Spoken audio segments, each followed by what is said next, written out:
আসসালামু আলাইকুম ওয়া রাহমাতুল্লাহি ওয়া বারাকাতুহু। বাজিদ, একটু মোটা করে দাও, একটু বাড়ায় দাও। আলহামদুলিল্লাহ, আলহামদুলিল্লাহি ওয়া কাফা ওয়া সালামুন আলা ইবাদিয়াল্লাযীনা ইসতাফা। আম্মা বা'দ, فقد قال الله تعالى في كلامه المجيد وفي فرقانه الحميد.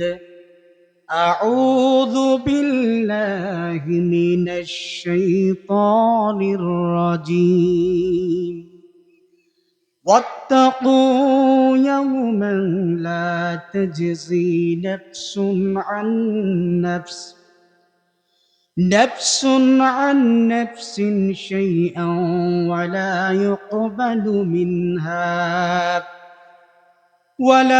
يقبل منها شفاعة ولا يؤخذ منها عدل ولا هم ينصرون. قال النبي صلى الله عليه وسلم: ثلاثة لا يكلمهم الله يوم القيامة ولا يزكيهم، وفي رواية ولا ينظر إليهم ولهم عذاب أليم. شيخ زان وملك كذاب وعائل مستكبر. رواه مسلم. وقال تعالى مخبرا وآمرا: إن الله وملائكته يصلون على النبي يا أيها الذين آمنوا صلوا عليه وسلموا تسليما. সবাই দুরূদ ইব্রাহিম পড়ি কেমন? اللهم صل على محمد وعلى آل محمد كما صليت على إبراهيم وعلى آل إبراهيم إنك حميد مجيد. اللهم بارك على محمد وعلى آل محمد كما باركت على إبراهيم وعلى آل إبراهيم إنك حميد مجيد. পৃথিবী না জানুক আমি তো জানি, আমি কি পাপ করেছি হায়। পৃথিবী না জানুক আমি তো জানি, আমি কি পাপ করেছি হায়। আমার পাপের করলে বিচার, বাঁচার আমার নাই উপায়। দয়াময় তুমি মাফ করো আমায়, মাফ করো আমায়, মাফ করো আমায়। সকলে পড়ি আমিন। ডুমদিয়া দক্ষিণ পাড়া কুসাইবাড়ি জামে মসজিদ এর উদ্যোগে আয়োজিত অত্র এলাকার সকল মৃত ব্যক্তিদের আত্মার মাগফিরাত কামনায় অষ্টম বার্ষিক ওয়াজ ও দোয়া মাহফিলের সম্মানিত সভাপতি হযরত মাওলানা সাইফুল্লাহ সাহেব। প্রধান আলোচক মুফতি নুরুল হক। বিশেষ আলোচক মাওলানা হাবিবুর রহমান যুক্তিবাদী। আমার পূর্বে আলোচনা করেছেন প্রিয় ভাই শামসুল হক সাহেব এবং মাওলানা নূরে আলম সিদ্দিকী। যারা আলোচনা করেছেন এবং যারা করবেন, প্রত্যেকের আলোচনা শুনে ওখান থেকে আমল করার তৌফিক আল্লাহ আমাদের দান করুক। সকলে পড়ছি আমিন। সম্মানিত ভাইরা আমার, আলোচনার শুরুতে আসুন সেই মহান রবের দরবারে শুকরিয়া জ্ঞাপন করি, যিনি আমাদেরকে এই চমৎকার কোরআনের বাগানে আসার মতো তৌফিক দান করেছেন।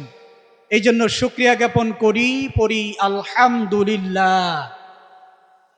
সালাতু সালাম পেশ করি মানবতার মুক্তির দিশারি মুহাম্মাদুর রাসূলুল্লাহ সাল্লাল্লাহু আলাইহি ওয়াসাল্লামের প্রতি। সম্মানিত ভাইরা আমার, আপনারা ইতিপূর্বে যারা আমার আলোচনা শুনেছেন, আমি সব জায়গায় এই কথাটা বলি, তারা আমার সম্পর্কে মোটামুটি ধারণা রাখেন। আর যারা শুনেন নাই, তাদের কাছে আমার বিনীত অনুরোধ থাকবে দুইটা। কয়টা?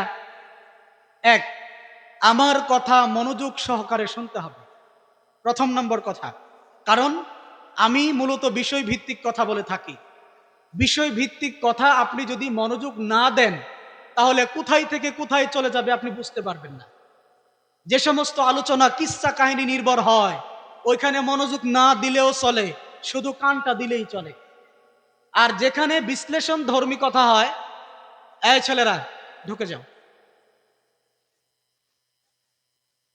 এবং বিষয় ভিত্তিক কথা হয়, ওখানে কিছুটা হলেও মনোযোগী হতে হয়, নয়তো আপনি বিষয়টা বুঝবেন না। এই জন্য অনুরোধ থাকবে, আপনারা মনোযোগ সহকারে আমার কথা ইনশাল্লাহ শুনবেন। পারবেন না ভাই? দুই নাম্বার, মাঝে মাঝে আমি যদি আপনাদেরকে কোনো প্রশ্ন করি, খুব কঠিন জটিল প্রশ্ন করা হবে না, হ্যাঁ অথবা না দুইটা দিয়ে উত্তর দেয়া যাবে। এই জাতীয় প্রশ্ন যদি করি, আমার সাথে একটু উত্তর দেওয়ার চেষ্টা করবেন। পারবেন না ইনশাআল্লাহ?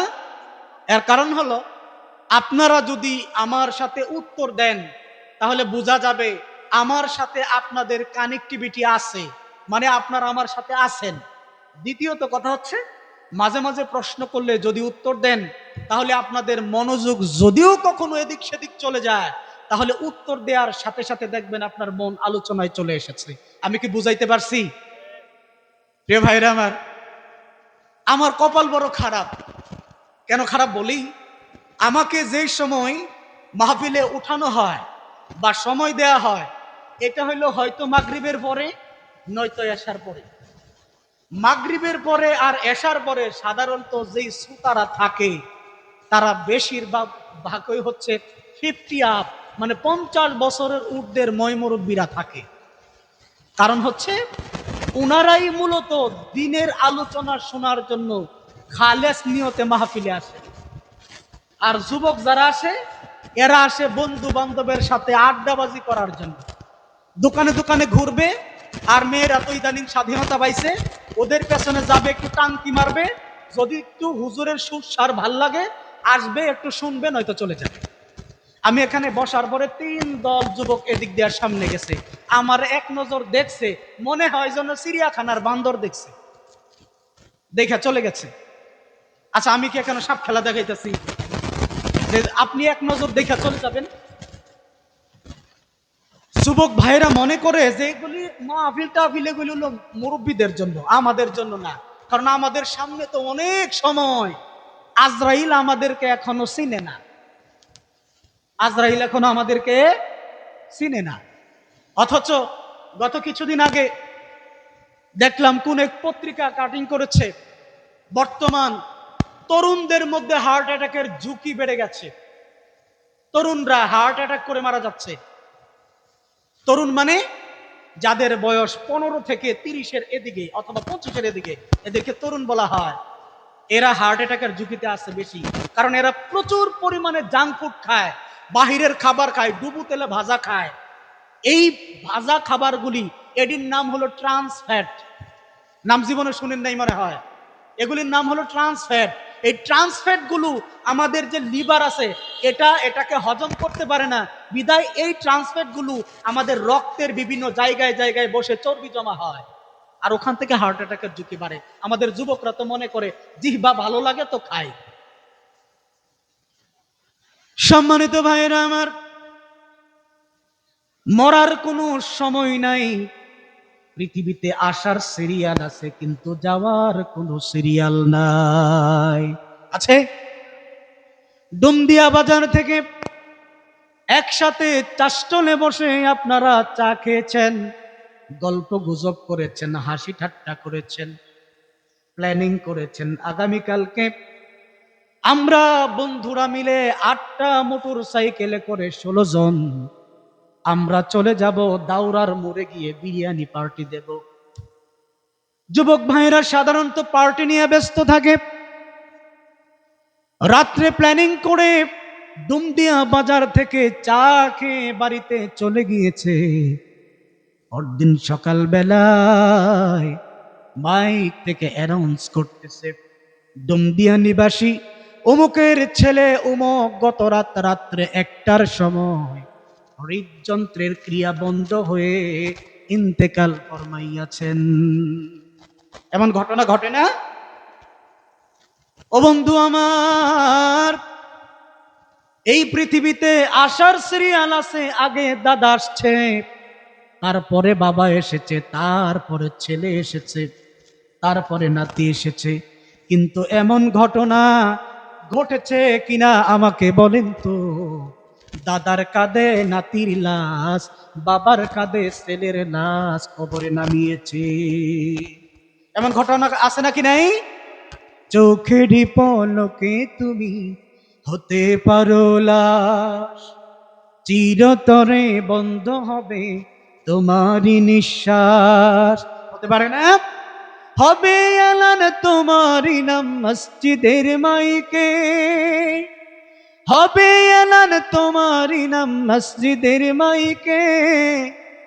বাড়িওয়ালা নাই রে, বাড়ি নাই রে দুনিয়াতে, বাড়িওয়ালা নাই রে, বাড়ি নাই রে দুনিয়াতে।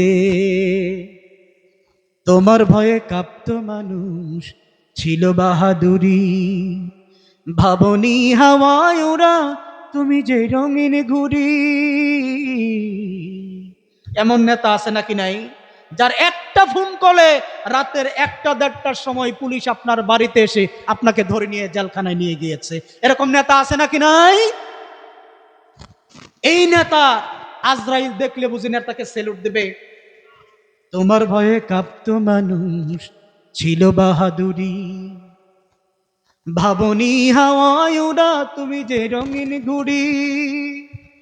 সুতায় টান দিলে মানি, সুতায় টান দিলে মালিক পারবে না থাকিতে। বাড়িওয়ালা নাই রে, বাড়ি নাই রে দুনিয়াতে, বাড়িওয়ালা নাই রে, বাড়ি নাই রে দুনিয়াতে। এমন ঘটনা ঘটতে পারে না? পারে না? আপনারা যারা আমার সামনে বসে আছেন, মরবেন না কে কে? হাত তোলা দেন। মরবেন না কে কে? যুবকরা হাত তোলা দেও, তোমরা কারা কারা মরবা না? সবাই মরবে।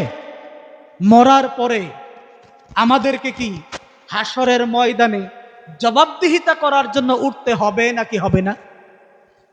প্রিয় ভাইরা আমার, একজন ইমানদারের সবচাইতে পরম পাওয়া চাওয়া হচ্ছে জান্নাতে যাওয়া, ঠিক কিনা? আপনি যদি জান্নাতে যেতে চান, তাহলে আল্লাহর রহমত ছাড়া আপনি জান্নাতে যেতে পারবেন? আপনার আমল দিয়ে আপনি জান্নাতে যেতে পারবেন না। বলবেন এটা কেমন কথা? তাহলে আমরা নামাজ কালাম তাসবিহ তাহলিল জিকির আজগার এগুলি কেন পড়তেছি? দেখেন, কথাটা আমার না, আল্লাহর রাসূল সাল্লাল্লাহু আলাইহি ওয়াসাল্লাম মুসলিম শরীফের মধ্যে হাদিস খানা বর্ণনা করেছেন। দুঃখিত, বুখারী মুসলিম। যেই হাদিস বুখারীতে মুসলিমে আছে ওইটাকে বলা হয় মুত্তাফাকুন আলাইহি, যারা আলেম আছেন তারা জানেন। এবং এই হাদিসটা আবার মিশকাতেও আসছে। আল্লাহর রাসূল বলেন, আবু হুরায়রা রাদিয়াল্লাহু তাআলা আনহুর হাদিস, লা ইউনজিয়া আহাদাকুম মিনকুম আমালু তোমাদের কাউকে তার আমল নাজাত দিতে পারবে না। বুঝেন নাই মনে হয়? আল্লাহর রাসূল বলেন, ও আমার উম্মতের দল, তোমরা যে নামাজ, রোজা, তাসবিহ, তাহলিল, জিকির আজকার করতেছো, এই যে আমল করতেছো, এই আমল তোমাকে কিয়ামতের দিন নাজাত দিয়ে জান্নাত দিতে পারবে না। সাইকেল দেখেন নাই কখনো? আশ্চর্যের বিষয়। রাসূলুল্লাহ সাল্লাল্লাহু আলাইহি ওয়াসাল্লামের এই কথা শোনার পরে সাহাবায়ে কেরাম আজমাইনগণ বললেন, ক্বালু ওয়ালা আনতা ইয়া রাসূলুল্লাহ, ওগো নবীজি, আমরা না হয় আমাদের আমল দিয়ে জান্নাতে যেতে পারবো না, আপনার কাছে জানতে বড় মনে হয় আপনিও কি আপনার আমল দিয়ে জান্নাতে যেতে পারবেন না নাকি? বুঝতে পারছেন? এটুকু বুঝেন নাই, কারণ আপনারা সামাদ হুজুরে দেখতেছেন।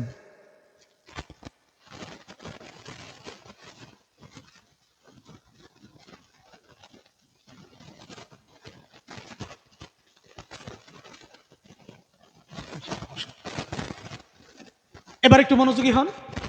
আল্লাহ রাসূল একদিন বললেন, ও আমার সাহাবীরা, তোমাদের আমল তোমাদেরকে পরকালে নাজাত দিতে পারবে না।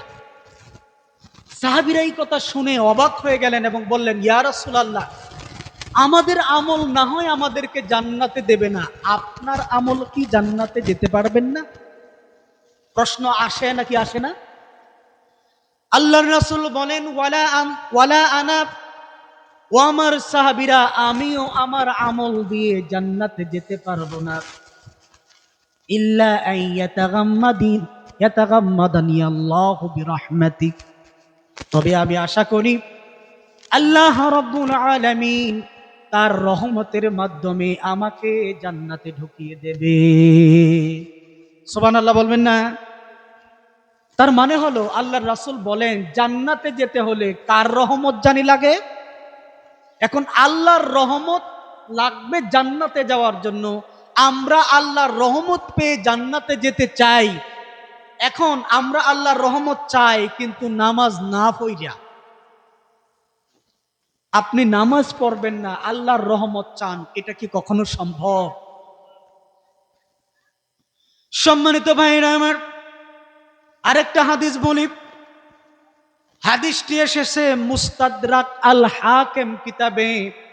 আল্লাহর রাসূল সাল্লাল্লাহু আলাইহি ওয়াসাল্লাম বলেন, ও আমার সাহাবীরা, তোমাদের পূর্বে বনী ইসরাইলের একজন আবেদ ব্যক্তি লোকালিটির ভিতরে থেকে তিনি মানুষের মাঝে চলাফেরা করেন। হঠাৎ করে তার মনে হলো, মানুষের ভেতরে থেকে আমি আল্লাহর ইবাদত সঠিকভাবে করতে পারতেছি না। তিনি ভাবলেন, লোকালিটির ভিতরে, মানুষের ভিতরে আল্লাহর প্রতি মনোযোগের সাথে ইবাদত করতে যেহেতু পারতেছি না, এই বাড়ি ছেড়ে আমাকে চলে যেতে হবে। মনস্থির করে তিনি চলে গেলেন একটা দ্বীপের মধ্যে। দ্বীপ কাকে বলে জানেন? সমুদ্রের মাঝখানে মাটির যে অংশটা থাকে এটাকে বলা হয় দ্বীপ।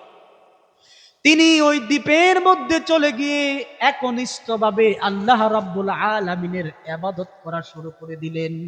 সুবহানাল্লাহ বলেন। ওই লোকটার খাওয়ার দরকার আছে নাকি বলেন? গোসলের দরকার আছে নাকি? সমুদ্রের পানি তো লবণাক্ত, নোনা পানি, ওই পানি দিয়ে খাবার খাওয়া যায় না, গোসল করা যায় না। এই জন্য আল্লাহ রাব্বুল আলামিন তার এই বান্দার জন্য চমৎকার একটা ঝর্ণার ব্যবস্থা করেছেন।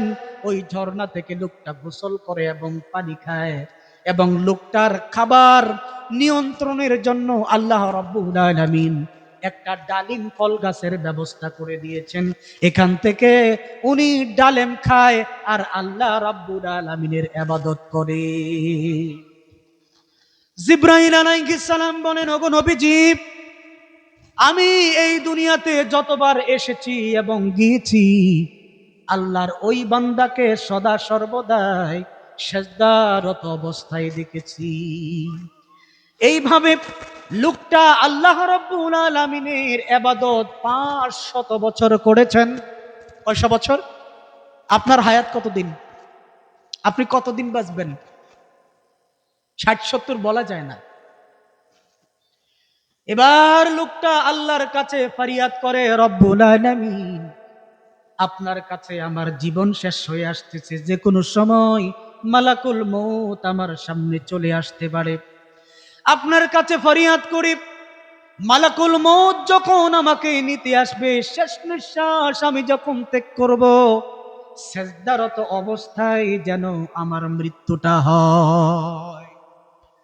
আল্লাহ রাব্বুল আলামিন ওই লোকটার এই দোয়াটাও কবুল করলেন। সেজদারত অবস্থায় তার মৃত্যু হয়ে গিয়েছে। এমনকি কিয়ামতের মাঠে সেজদারত অবস্থায় তাকে উঠানো হবে। এবার রাসূল বলেন, লোকটাকে সামনে আনা হবে। আল্লাহ রাব্বুল আলামিন ফেরেশতাকে ডাক দিয়ে বলবেন, ও আমার ফেরেশতারা, এই লোকটাকে তোমরা আমার রহমতের চাদর দিয়া ঢেকে তারপরে জান্নাতে দিয়ে দাও। আপনারা আমার কথা শুনতেছেন? লোকটা তখন দাঁড়িয়ে যাবে, রব্বুল আলামিন, 500 বছরের হায়াতের জিন্দেগি পেয়েছি, কোনদিন তোমার নাফরমানি করি নাই, একটা দিন আমি কোনো গুনাহের কাজ করি নাই, আমি যে ইবাদত করেছি ওই ইবাদতের বিনিময়ে জান্নাতে যেতে চাই, আমি তোমার রহমত দিয়ে জান্নাতে যেতে চাই না। কথা বুঝতেছেন? আল্লাহ রাব্বুল আলামিন বলেন, তাই নাকি? তুমি আমার ইবাদত করেছো, ইবাদতের বিনিময়ে জান্নাত চাচ্ছ, খুব ভালো কথা। এখন প্রশ্ন হলো, তুমি আমার ইবাদত করেছো, তার বিনিময়ে চাচ্ছ, আমি তো রহমানুর রহিম, তোমাকে তো আমি কিছু দিয়েছি, তার বিনিময়ে কি আমি চাইতে পারি না নাকি? কথা বলছেন নাই মনে হয়? তুমি যে আমার কাছে ইবাদতের বিনিময় চাচ্ছ, আমি যে তোমার রহমান, আমি তো তোমাকে সৃষ্টি করেছি, আমি তো তোমাকে অনেক নিয়ামত দিয়েছি, তার বিনিময় কি আমি চাইতে পারি না? বান্দা বলবেন, রব্বুল আলামিন, অবশ্যই আপনি আমার কাছে চাইতে পারেন। আল্লাহ বলবেন, ও ফেরেশতারা, তার দুটি চোখের নিয়ামতকে এক পাল্লায় রেখে দাও, আরেক পাল্লায় তার আমল রেখে দাও, আমি প্রত্যেকটা অঙ্গ প্রত্যঙ্গের বিনিময়ে তার সওয়াবগুলোকে নিতে চাই। ব্যবসায়ী তো করবা, চলো ব্যবসা করি।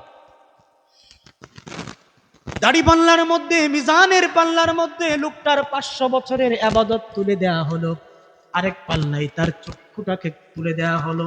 দেখা গেল 500 বছরের ইবাদত আর তার দুটি চোখের নিয়ামত দুটি সমানে সমান হয়ে গিয়েছে।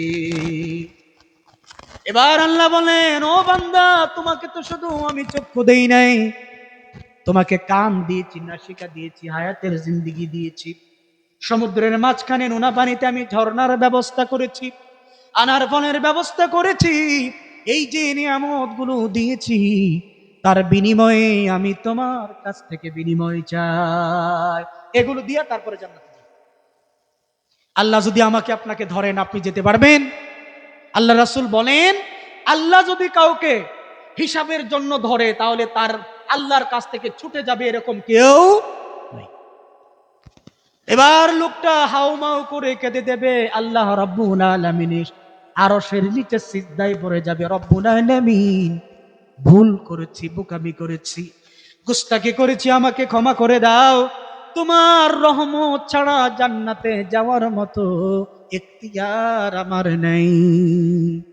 আল্লাহ বলবেন, ওগো ফেরেশতারা, তোমরা আমার বান্দাকে আমার রহমতের চাদর দিয়ে ঢেকে তারপরে জান্নাতে দিয়ে দাও।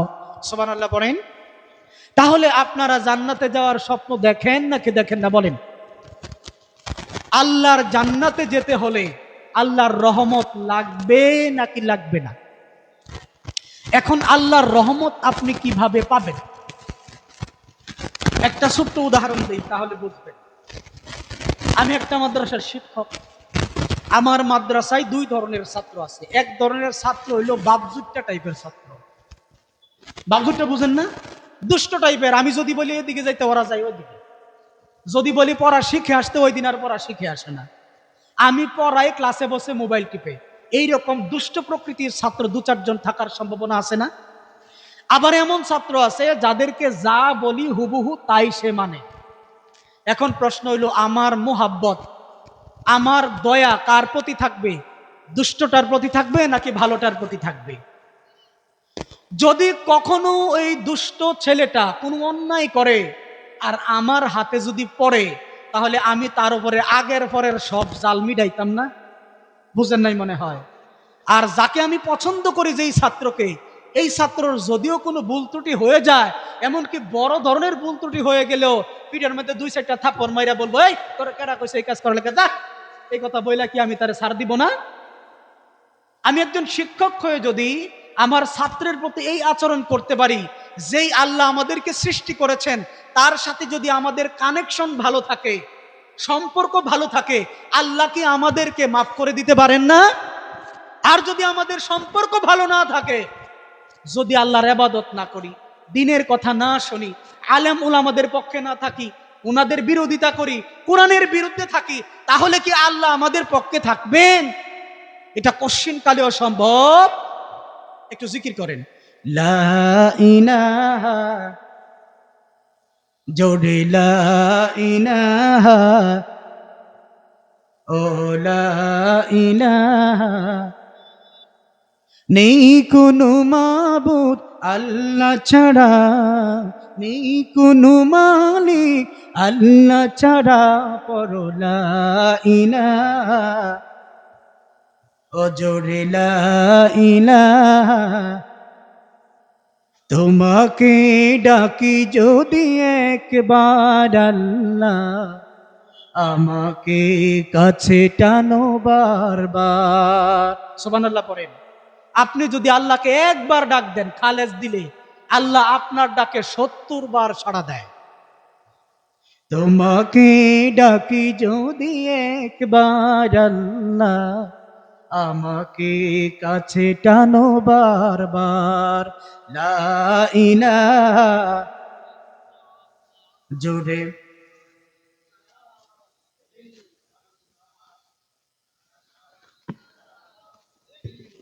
লা ইলাহা ইল্লাল্লাহু মুহাম্মাদুর রাসূলুল্লাহ সাল্লাল্লাহু। কোথায় যেন ছিলাম ভাই? কোথায় ছিলাম বলতে পারতেছেন না? বলছিলাম আল্লাহর রহমত ছাড়া জান্নাতে যাওয়া যাবে, আর আল্লাহর রহমত পেতে হলে আল্লাহর সাথে কানেকশন জুড়তে হবে। এখন আমি আমার মূল পয়েন্টে চলে আসি। আমাদের সমাজে, ভেতরে ঢুকে যান, দাঁড়িয়ে থাকবেন না। আমাদের সমাজে, আপনাদের সমাজে এমন কিছু হতভাগ্য মানুষ আছে যাদের দিকে আল্লাহ রাব্বুল আলামিন রহমতের দৃষ্টিতে তাকাবেন না। নাউজুবিল্লাহ পড়েন। সম্মানিত ভাইরা আমার, কিয়ামতের ময়দানে আল্লাহ রাব্বুল আলামিন যার দিকে রহমতের দৃষ্টিতে তাকাবেন, তার আর কোনো হিসাব নিকাশ হবে না, বরং বিনিময় বিনা হিসাবে তিনি জান্নাতে চলে যেতে পারে। আর যার দিকে তিনি কঠোর দৃষ্টিতে তাকাবেন, হিসাব নেওয়া শুরু করে দেবেন, ওই লোকটা জান্নাত তো দূরের কথা, জান্নাতের গন্ধ পর্যন্ত পাবে না।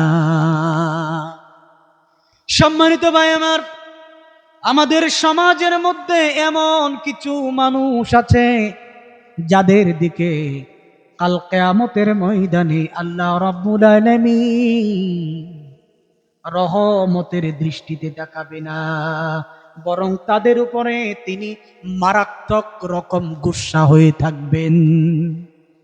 যাদের প্রতি আল্লাহ রাগান্বিত থাকবেন, বলেন তো তাদের জান্নাতে যাওয়ার চান্স কত পার্সেন্ট? বলেন কত পার্সেন্ট? কুরআনুল কারীমে আল্লাহ রাব্বুল আলামিন এই ধরনের হতভাগ্য দুই শ্রেণীর মানুষের কথা বলেছেন। কয় শ্রেণীর কথা বলতে হবে? কয় শ্রেণীর? দুই শ্রেণীর মানুষের কথা বলেছেন, যাদের দিকে তিনি কিয়ামতের দিন রহমতের দৃষ্টিতে তাকাবেন না। বাইজিৎ, তোমার এই বক্সটা সেট করতেছে। বাইজিৎ, বাইজিৎ কোথায় আছো?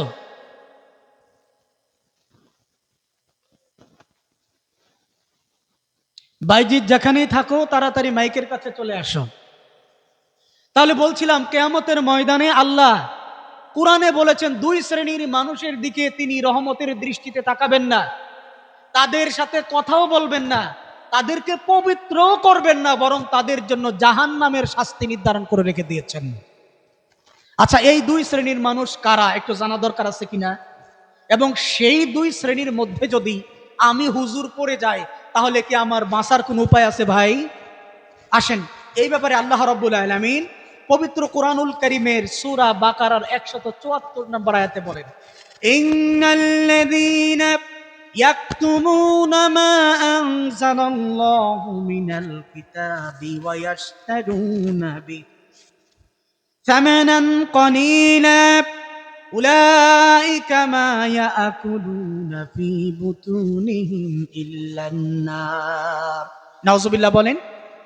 আল্লাহ রাব্বুল আলামিন বলেন, ইন্নাল্লাযীনা ইয়াকতুমুনা মা আনজালাল্লাহু মিনাল কিতাব, যেই সমস্ত ব্যক্তিরা, যেই সমস্ত আলেমেরা, যেই সমস্ত কোরআনওয়ালারা আল্লাহর নাজিলকৃত কিতাবের বিভিন্ন বিষয়কে, হুকুম আহকামকে মানুষের সামনে গোপন করে রেখে দেয়, কোরআনের সব কিছুকে মানুষের সামনে খুলে খুলে বর্ণনা করে না।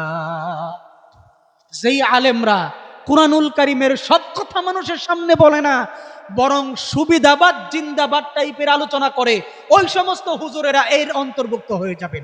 নাউজুবিল্লাহ বলেন। শুধুমাত্র তাই নয়, তাদের আরেকটা দোষ, ওয়ায়াশতারুনা বিহি সামানান কলিলা, এবং তারা কোরআনটাকে সামান্য মূল্যে বিক্রি করে দেয়। এমন কিছু হুজুর আছে যারা সামান্য কিছু দুনিয়ার স্বার্থের কারণে, সামান্য কিছু লোভের কারণে তারা ইসলামের বিরুদ্ধে মানুষকে খেপিয়ে দেয়। বুঝেন নাই মনে হয়? ধরেন একজন আলেম একটা কথা বলেছে, কোরআন থেকে একটা ব্যাখ্যা দিয়েছে, সে কিছু টাকা পাইয়া ওই আলেমের বিরুদ্ধে সে পাল্টা একটা ব্যাখ্যা দাঁড় করাই দিছে, এবং সে বলে যে এই হুজুর তো অপব্যাখ্যা করেছে। এমনকি আমাদের সমাজে অথবা আপনাদের সমাজে অথবা কোনো না কোনো জায়গায় এমন কিছু হুজুর আছে যারা তালাকের মাসালার ক্ষেত্রে সামান্য কিছু টাকা পেয়ে জানা শোনা সত্ত্বেও বিলকুল তালাক হয়ে গেছে এটাকে আবার দুহরায়া দেয়। এমন হুজুরও কিন্তু আছে। এই সমস্ত আলেমদের ব্যাপারে আল্লাহ তাআলা বলেছেন, যারা কুরআনুল কারীমকে গোপন করে এবং কুরআনকে সামান্য মূল্যে বিক্রি করে দেয়, তারা কারা? উলাইকা মা ইয়াকুলুনা ফি বুতুনিহিম ইল্লান নার, তাদের পেটের ভিতরে এই যে বিনিময়ে যে টাকা পয়সা নিয়েছে, এটা জাহান্নামের আগুন ছাড়া আর কিছু না। নাউজুবিল্লাহ পড়েন। সে যত বড় আলেম হোক, যত বড় মুফতি মুফাসসির হোক না কেন, সে যদি কুরআনুল কারীমের সঠিক তথ্য মানুষের সামনে উপস্থাপন না করে, মানুষের ভয়ে যদি কোরআনের কথাগুলো মানুষের সামনে উপস্থাপন না করে, কাল কিয়ামতের ময়দানে ওই আলেমের দিকে আল্লাহ রাব্বুল আলামিন রহমতের দৃষ্টিতে তাকাবেন না। আসেন পরে আল্লাহ কি বলেন, ওয়ালা ইউকাল্লিহুমুল্লাহু ইয়াউমাল কিয়ামা, আল্লাহ রাব্বুল আলামিন তাদের সাথে কিয়ামতের দিন কথা বলবেন না। ওয়ালা ইউযাক্কিহিম, এবং তাদেরকে পবিত্র করবেন না। ওয়ালাহুম আযাবুন আলীম, তাদেরকে তিনি জাহান্নামের পীড়াদায়ক শাস্তির মধ্যে ফেলে দেবেন। নাউজুবিল্লাহ পড়ি। তাহলে কুরআনুল কারীমের এই আয়াতের ব্যাপারে আমরা আলেম যারা আছি, যারা মানুষের সামনে কথা বলি, তাদের একটু সচেতন হওয়া দরকার আছে নাকি নাই? রয়ে শয়ে নেতাদের ভয়ে, রাজনৈতিক কারণে আমরা যদি কোরআনের কথাগুলো খুলে খুলে না বলতে পারি, বরং ভয়ে ভয়ে কথা বলি, কিয়ামতের ময়দানে আল্লাহর কাছে ধরা পড়তে হবে। বুঝেন নাই মনে হয়? এবার আসেন আমরা হাদিসের দিকে তাকাই। আল্লাহর রাসূল সাল্লাল্লাহু আলাইহি ওয়াসাল্লাম আমাদেরকে প্রথমে 3 কিসিমের মানুষের সাথে পরিচয় করিয়ে দিয়েছেন। কয় কিসিম? ভলান্টিয়ার ভাই আপনারা কোথায় আছেন? এই পাশে ছেলেরা হই হাল্লা করে।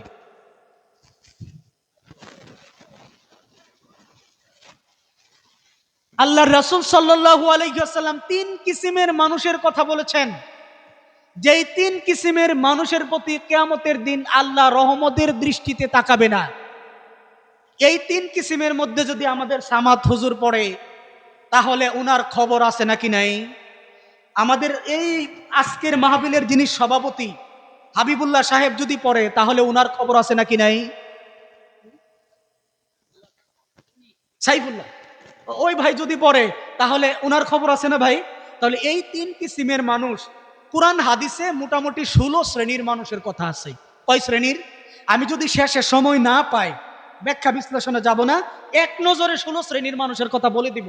আপনারা শুধু মিলাবেন আর দেখবেন আপনার কাঁধে পড়ছে কিনা। বুঝাইতে পারতেছে কি? আপনারা কি আমার কথা শুনতেছেন গো? পিছনের ভাইয়েরা আমার কথা বোঝা যায়? তাহলে আমার আজকের আলোচ্য বিষয় কি একটু বলেন তো দেখি বুদ্ধি করে। বলতে পারবেন না? কিয়ামতের দিন আল্লাহ যাদের দিকে রহমতের দৃষ্টিতে তাকাবে না, এটা হইলো আমার আলোচ্য বিষয়। এই রকম মানুষের সংখ্যা 16টা। কয়টা? দুই কিসিমের নাম বললাম। একটা, কোরআনকে যারা গোপন করে রাখে। আরেক শ্রেণী, যারা কোরআনকে সামান্য মূল্যে বিক্রি করে দেয়। এবার আমরা তিন কিসিমের মানুষ জানবো একটা হাদিস থেকে। আল্লাহ রাসূল বলেন, সালাতুন লা ইউকাল্লিহুমুল্লাহু ইয়াউমাল কিয়ামা। তিন কিসিমের মানুষ আছে যাদের সাথে আল্লাহ কিয়ামতের দিন কথা বলবেন না। ওয়ালা ইয়ানজুরু ইলাইহিম, তাদের দিকে তিনি তাকাবেন না। ওয়ালাহুম আযাবুন আলীম, তাদের জন্য রয়েছে জাহান্নামের পীড়াদায়ক শাস্তি। নাউজুবিল্লাহ, জোরে জোরে পড়তে হবে। প্রিয় ভাইয়েরা আমার, ওই হতভাগ্য তিনজন ব্যক্তি যাদের দিকে আল্লাহ রহমতের দৃষ্টিতে তাকাবে না, তাদের মধ্যে প্রথম শ্রেণীর নাম হলো শাইখুন জানিন, বৃদ্ধ ব্যভিচারকারী ব্যক্তি। যার যৌবন নাই, ব্যাটারি লো মারছে, এমন বুইরা বেটা যদি জিনা করে তাহলে তার দিকে আল্লাহ কিয়ামতের দিন তাকাবে না। প্রশ্ন করতে পারে, হুজুর গাঁজা খড়ি গপ্প আর পাইলেন না? যার ব্যাটারি লো মারছে, যার যৌবন রহিত হয়ে গেছে, এই বেটা আবার জেনা করে কেমনে? প্রশ্ন আসতে পারে কিনা? কিন্তু এই হাদিসের ব্যাখ্যা আবার অন্য হাদিসে আসছে। আল্লাহর রাসূল বলেন, বনি আদমের কান্দে জেনার একটা না একটা অংশ যাবেই। চোখের জেনা হইল অশ্লীল দৃশ্য দেখা, কানের জিনা হইল অশ্লীল কথা শোনা, হাতের জেনা হইল ধরা, পায়ের জেনা হইছে হেঁটে যাওয়া। এই ছেলেরা শোনো, অন্তরের জিনা হইল অন্তর দিয়ে উপলব্ধি করা, আর সর্বশেষ যৌনাঙ্গ সেটাকে বাস্তব রূপ দান করে। তাহলে সর্বশেষ জায়গায় খেতে সরাসরি রুয়া লাগাইতে গেলে আগে ক্ষেতের মধ্যে কোনো কাজ আছে নাকি নাই? নাকি শুকনা ক্ষেতে রুয়া লাগাইতে পারবেন? এই জন্য আসল জানাই যাইতে হলে অনেকগুলো ধাপ পার হতে হয়। সর্বপ্রথম ধাপের নাম হলো চোখের জিনা। সর্বপ্রথম ধাপের নাম কি? ডুমদিয়া বাজারের মধ্যে মাগরিবের নামাজের পরে একজন 50 ঊর্ধ্ব মুরব্বী নামাজের পরে দরপর করে তিনি বেরিয়ে গেলেন। পাশেই ছিল একটা চাষকল, চাষকলের মধ্যে চলে গেলেন, গিয়া বললেন, সলিমউদ্দিন কড়া কইরা লিকার দিয়ে একটা চা দে। চা দিল, সাথে একটা আকিস বিড়ি ধরাইলো। বুড়া মানুষ তো আকিস বিড়ি খায়। আকিস বিড়ি ধরানো, এক হাতে চাপ আর এক হাতে আকিস বিড়ি। সামনে 32 ইঞ্চি এলইডি স্ক্রিনের মধ্যে উলঙ্গ নারীরা উদ্দাম নৃত্যে ব্যস্ত রয়েছে, ময়ূরীর ঝুমুর ঝুমুর নাচ। এইটা দেখে এমন মুসল্লি ডুমদিয়া বাজারে দুই একটা পাওয়ার সম্ভাবনা আছে নাকি নাই? এই যে লোকটা নামাজ পড়ে চাষটলের মধ্যে চলে গিয়ে এক হাতে বিড়ি আর এক হাতে চা নিয়ে টিভি স্ক্রিনের সামনে অর্ধ উলঙ্গ নারীদের নৃত্য দেখতেছে, বলেন তো এটা কি চোখের জেনা হচ্ছে নাকি হচ্ছে না? না, আপনারা আমার লোক একমত না গো? তাহলে একটু জোরে জোরে কন্যা হয়েছে নাকি হয় নাই?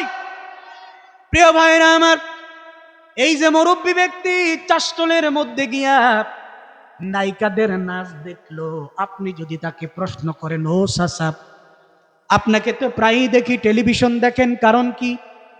তখন ওই মুরব্বী আপনার দিকে তাকিয়ে তাকিয়ে বলে, বুঝোস না, আমি তো নাচ দেখতাম যাই না, আমি তো খবর শুনবার লাগিয়া যাই, আমি তো গোশত খাইতে চাই না, শুধু গোশতের ঝোলটা খাইতে চাই। বুঝেন নাই মনে হয়? উনি নাচ দেখতে যায় না, উনি খবর শুনতে চায়। অথচ খবর দেখতে দেখতে কাইল হয়ে গেলে, হেই ছবিটা দিই, আল্লাহ যেটা অর্ধেকটা দেখছিলাম। শাবানার ছবি দেখে জীবনে কাঁদছে না এমন মানুষ নাই, এমন হৃদয়হীন পাষাণ নাই। কাজের বেটি রহিমা একটা সিনেমা আছে, এইটা দেখা আমি নিজে কত যে কাঁদছি তার হিসাব নাই। এই বুইরা বেড়ানার বুইরা বেটেন টেলিভিশন দেখে দেখে শাবানার ছবি দেখে দেখে কাঁদে, অথচ আল্লাহর ভয়ে এই বুইরার চোখ থেকে একদিন পানি বের হয় না। আমি আপনাদেরকে বুঝাইতে পারতেছি না। তিন কিসিমের মানুষ যাদের দিকে কিয়ামতের দিন আল্লাহ রাব্বুল আলামিন রহমতের দৃষ্টিতে তাকাবে না, তন্মধ্যে এক শ্রেণীর হইল ওই বুইরা যেই বুইরা চোখ দিয়া মজা মারে। সরল অনুবাদ হইল এটা, কারণ বুঝছেন কিনা কথা। কারণ আপনারা যারা টেলিভিশনের সামনে গিয়া ময়ূরের উল্টাপাল্টা নাইচ দেখেন, সিদ্ধান্ত আপনাদের। আল্লাহর রহমতের দৃষ্টি চান নাকি ময়ূরের দিকে ছায়া ছায়া দেখতে চান, সিদ্ধান্ত আপনারা নেবেন। মুরব্বীদের কথা বলছি দেখে যুবকরা মিটমিটায় আসে, আমগর কথা নাই, তাগর কথা নাই। রাস্তা দিয়া মাইয়ারা গেলে তারা যে টুকটুকায় ছায়া তাহে, এটা কি হাদিসে আছে না? আল্লাহ রাব্বুল আলামিন বলেছেন, ইয়ালামু খাইনাতুল আ'য়ুনি ওয়া মা তুখফুস সুদূর। ও আমার বান্দারা, রাস্তা দিয়ে চলাফেরা করার সময় বেগানা নারীর দিকে তোমাদের চোখ যে আর চোখে তাকায়, তাকানোর পরে মনের মধ্যে তোমরা কি কল্পনা করো, কি রোমান্টিক ভাবনা চিন্তা এখানে আসে। এরপরে মেয়েটার নাম্বার নেয়ার জন্য পিছনে পিছনে যাও, কোনো মাধ্যমে লিঙ্ক সংগ্রহ করে রাত্রেবেলা সারা রাত তার সাথে চিটিং করো। এই যে চোখ দিয়া জেনা করো, চোখ দিয়া মেয়ের দিকে তাকাও, কতবার তাকাইছো আমি আল্লাহ সেটা তোমার আমল নামাই লিখে দিয়েছি। বুঝছেন নাই মনে হয়? আপনি চোখ দিয়া কতবার তাকিয়েছেন, কতবার চোখের পলক ফেলেছেন, এটার হিসাব আল্লাহ কিয়ামতের ময়দানে নেবেন। চোখ দিয়ে দেখার পরে কাউকে ভালো লেগেছে, এটা নিয়ে আপনার মনের মধ্যে আপনি কি কল্পনা করেছেন, এটাও আল্লাহ রাব্বুল আলামিন খুব ভালো করে জানেন। আর এই বিষয়ে কিয়ামতের দিন আপনাকে জিজ্ঞাসা করা, আপনি জবাব দিয়ে তারপরে যাবেন। পারবেন তো? বুঝতেছেন না? জবাব দিয়া কি যাইতে পারবেন? 2 নম্বর ব্যক্তি মালিকুন কাযযাবুন। ওই নেতা, ওই দায়িত্বশীল, ওই রাষ্ট্রপ্রধান, যেই দায়িত্বশীল, যেই নেতা মেম্বারে হয়েছে, মেম্বার হয়েছে, চেয়ারম্যানিতে দাঁড়িয়েছে, চেয়ারম্যান হয়েছে, উপজেলা ভাইস চেয়ারম্যান হয়েছে, চেয়ারম্যান হয়েছে, এমপি হয়েছে। মানুষকে নির্বাচনের আগে এই রকম মসজিদে আইসা মিম্বরে দাঁড়ায়া আল্লাহ রাসূলকে সাক্ষী রেখে আপনাদেরকে অতগুলাইন ওয়াদা করছে, করে না? এরপরে নির্বাচনে বিজিত হওয়ার পরে ওই সমস্ত ওয়াদার কথা বেমালুম ভুলে গিয়েছে। এমন নেতা আছে নাকি নাই? এদেরকে হাদিসের পরিভাষায় বলা হয় মালিকুন কাযযাবুন, মিথ্যাবাদী নেতা, মিথ্যাবাদী শাসক। রাসূল সাল্লাল্লাহু আলাইহি ওয়াসাল্লাম বলেন, আয়াতুল মুনাফিকি সালাতুন। মুনাফিকের আলামত হলো 3টা। প্রথম নম্বর আলামত হলো ইদা হাদ্দাসা কাযাবা, যখন সে কথা বলে অধিকাংশ কথা সে মিথ্যা কথা বলে। আমাদের নেতারা হাসা কথা বেশি কয় না মিছা কথা বেশি কয়? না গো, আমহের আমার লগে নাই গো। হাসা কথা বেশি কয় না মিছা কথা বেশি কয়? একটা গল্প শুনছিলাম ছোটবেলায়, আমাদের দেশের নেতাদেরকে নিয়ে গল্প। নেতা থাকলে মাইন্ড করেন না, সব নেতারা খারাপ আমি সেটা বলছি না, কিছু নেতা খারাপ, অধিকাংশ নেতারাই ভালো আলহামদুলিল্লাহ। এক ব্যক্তি মারা গেছে, মারা যাওয়ার পরে জাহান্নামের মধ্যে ঘুরতেছে। এটা একটা গল্প, কোরআন হাদিসের কথা না, আবার আপনারা ভুল বুঝবেন না। ঘুরতে ঘুরতে এক জায়গায় গিয়া দেখে বড় বড় গড়ি লটকানো আছে। কি লটকানো? এক সময় গড়ি ছিল না, একটা মাত্র কাঁটা সারাদিন ঘুরতো। এইরকম একটা মাত্র কাঁটাওয়ালা গড়ি। সে এই ঘরের যিনি তত্ত্বাবধায়ক তাকে বলে, ভাই এই গড়িগুলান কিসের গড়ি? তখন ওই তত্ত্বাবধায়ক বলে, দুনিয়াতে যতগুলান মানুষ আছে প্রত্যেকের নামে এইখানে একটা কইরা ঘড়ি আছে। আপনারা আমার কথা বুঝতেছেন? একটা কইরা ঘড়ি আছে। এই ঘড়ির কাজ কি? দুনিয়াতে তারা যত বেশি মিছা কথা কয়, এই ঘড়ির কাঁটাটা এত বেশি ঘুরে। বেড়ার মনে হইল আমাদের দেশে বাংলাদেশের নেতারা যেই পরিমাণে মিছা কথা কয়, এগর গড়িটা কিমন ঘুরে যদি একটু দেখতাম। বুঝেন নাই মনে হয়। বললো ভাই আমগর বাংলাদেশের যে নেতারা আছে এগর গড়ির কি খবর একটু যদি দেখতাম দেখাইতেন। তখন বলে তাগর গড়ি তো এনো নাই। তাইলে কই তারার গড়ি এত বেশি ঘুরে এটারে আমরা ফ্যান হিসাবে ব্যবহার করছি। মানে আমাদের দেশের নেতারা এত বেশি মিথ্যা কথা বলে। ভাই আপনি নেতা হন, আপনি যাই হন, জনগণের খেদমত করলে তার একটা সওয়াবের অংশ আপনি পাবেন না পাবেন না? আর আপনি যদি মিথ্যা কথা বলেন, আপনি নেতা বলে কিয়ামতের ময়দানে আল্লাহ আপনাকে ছেড়ে কথা বলবেন না। কিয়ামতের ময়দানে আল্লাহ রাব্বুল আলামিন যেই তিন কিসিমের মানুষের দিকে রহমতের দৃষ্টিতে তাকাবেন না, তন্মধ্যে 2 নম্বর ব্যক্তি হলো ওই ব্যক্তি যেই ব্যক্তি মিথ্যাবাদী শাসক।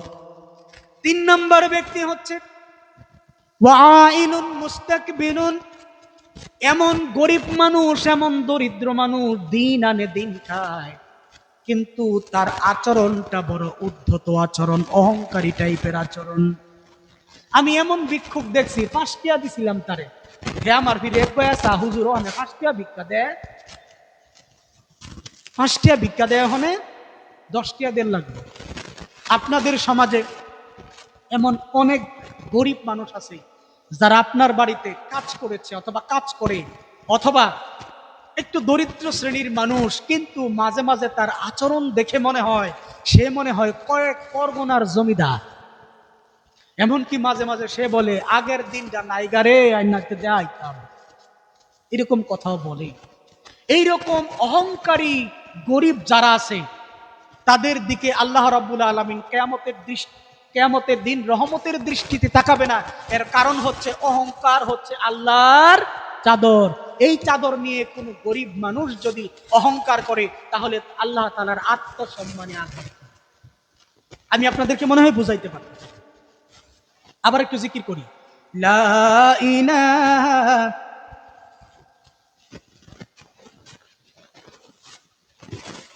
লা ইলাহা ওজুরে লা ইলাহা লা ইলাহা ইল্লাল্লাহ মুহাম্মাদুর রাসূলুল্লাহ সাল্লাল্লাহু আলাইহি ওয়াসাল্লাম। তাহলে আমাদের আলোচ্য বিষয় ছিল কিয়ামতের ময়দানে আল্লাহ রাব্বুল আলামিন যাদের দিকে রহমতের দৃষ্টিতে তাকাবেন না তাদের 5 শ্রেণীর মানুষের কথা ইতোমধ্যে বলে ফেলেছি। 1 নাম্বার যারা কোরআনকে গোপন করে, 2 নাম্বার যারা কোরআনকে স্বল্প মূল্যে বিক্রি করে, 3 নাম্বার বৃদ্ধ জিনাকার, 4 নাম্বার মিথ্যাবাদী শাসক, 5 নাম্বার ওই ব্যক্তি, ওই অহংকারী গরিব যেই ব্যক্তি তার কথাই আচরণে অহংকার প্রকাশ করে। 5 জনকে খুঁজে পাইছেন। এবার চলেন 6 নম্বর ব্যক্তি। এই হাদিসটি আসছে আবু দাউদ শরীফের 3474 নম্বর হাদিস। আল্লাহর রাসূল সাল্লাল্লাহু আলাইহি ওয়াসাল্লাম বলেন, আবু হুরায়রা রাদিয়াল্লাহু তাআলা আনহু এর হাদিস, একেবারে টনটনা সহিহ হাদিস। আচ্ছা, আবু হুরায়রা রাদিয়াল্লাহু তাআলা আনহুর নাম আপনারা শুনছেন? শুনেন নাই? উনার ব্যাপারে একটা কথা না বলে পারতেছি না। আল্লাহর রাসূল জীবনে সবচেয়ে বেশি কষ্ট পাইছেন কোন দিন, কোথায় আপনারা বলতে পারবেন? বলেন তো বুদ্ধি করে, কোথায় কোন দিন সবচেয়ে বেশি কষ্ট পাইছেন? বলতে পারবেন না? এই ব্যাপারে আয়েশা সিদ্দিকা রাদিয়াল্লাহু তাআলা আনহা, মুসলিমে হাদিসটা আসছে, আল্লাহর রাসূলকে প্রশ্ন করলেন, হে আল্লাহর রাসূল, আপনার জীবনের সবচেয়ে কষ্টের দিন কোনটা ছিল? আল্লাহ রাসূল বলেন, আয়েশা, আমার কাছে সবচেয়ে কষ্টের দিন ছিল তায়েফের জমিনে, যেদিন তায়েফের মানুষ আমাকে 3 কিলোমিটার পর্যন্ত ডিল ছুটতে ছুটতে আমাকে এসেছে। আল্লাহর রাসূল সাল্লাল্লাহু আলাইহি ওয়াসাল্লাম বলেন, ও আয়েশা, আমার বয়স তখন 50 বছর। আচ্ছা, 50 বছর হইলে কি শরীরটা একটু ভার ভার হয়ে যায় না? আমি মক্কা থেকে চলে গেলাম তায়েফ, ওইখানের মানুষগুলোর মাঝে দিনের দাওয়াত দেওয়ার পরে তারা আমার বিরোধিতা শুরু করে দিয়েছে। এমনকি এক সময় ওই তায়েফের 3 জন বড় বড় লিডার ছিল, তারা আমার পিছনে যুবক ছেলেদেরকে দিয়ে দিয়েছে।